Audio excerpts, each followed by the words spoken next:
tell us about the players. Tell about who's on this record and who are your buddies. I'm playing piano kind of badly. And then you are hard on these yourself. Keyboards.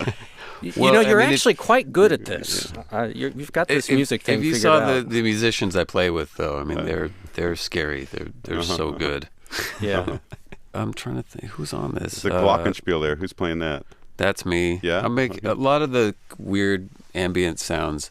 There was a lot more on this song originally, and then when Tom Elmhurst mixed it, he took a lot of that stuff out, or just kind of tucked it way in. There was much more going on in general on this record.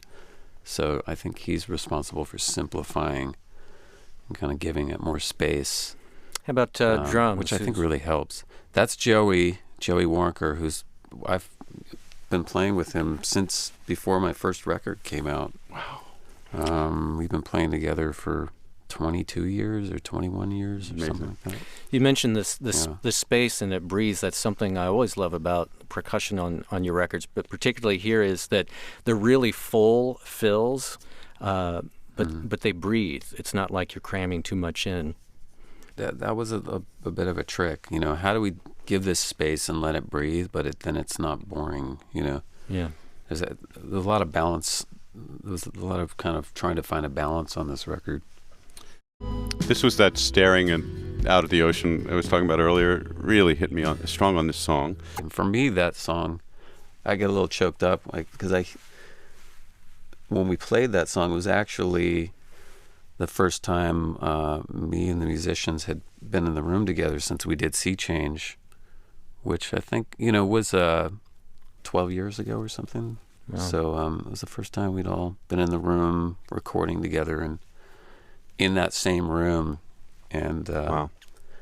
And I had these injuries for years and years, and there's a certain guitar it was really hard for me to play. It was more and back. So this is the first spine. time I could play the guitar again in probably 7-8 years, and so that song that's something I just came up with while we were playing. I just started playing those chords and then we ran through it. So to me, that song is just for me the sound of we're all here again and we're able to do this again. And it must have been such a release for you after. Yeah, it was a release, and also being with them. We've all at that point have had kids and married and divorced and lost parents and all these things. So just sit there all together looking at each other, and it was beautiful. What a beautiful moment. Yeah, it was powerful for me. Should we go out on Blue Moon? Was the first song that you put out from Morning Phase? Yeah, this one's it's weird because it's such an afterthought. It was a demo that I just did by myself. And who names a song Blue Moon? Well, I've been reading this Elvis book that I'd had on my shelf for like 15 years, and I finally read it about a couple of years ago.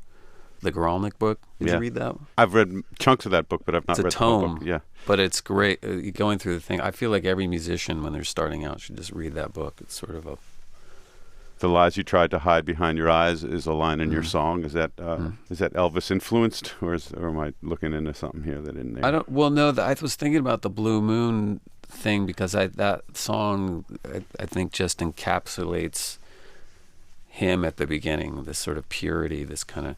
And when you read the book, you really get a sense of who he was at the beginning. And then at the end, you see him go through the entire cycle of, for lack of a better term, show business.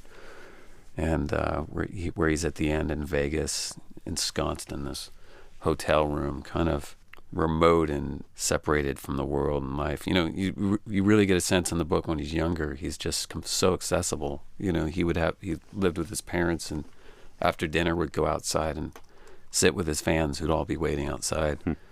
They were allowed to wait, and he would come out after dinner. And and you see these photographs where he just on the train with the photographer, and then he just hopped off the train at one point, and so that song was kind of that's what I was thinking about with it, but it wasn't necessarily intended for the record. I just found it actually. as we were finishing the record. Hey, can we come over and go through your vault? No, I said I found it. It was just by chance. I'd forgotten about it completely, and then I sent it. What do you mean you find it? I mean, what are we looking at now? Are we looking at like computer files? Are we looking at a room full of tapes? Computer files. Both, yeah. Okay. Yeah. Well, we'll be over soon. Do you just write in your sleep? I mean, maybe I could actually. I could use your help. Okay. I'm sure. All right. I've got August free. Thanks for this. Yeah, thank you so much, and we'll go out on Blue Moon then. Yeah, good talking to you. Yeah, great record. You too. Cheers. Thank you Take so care. much. Bye-bye.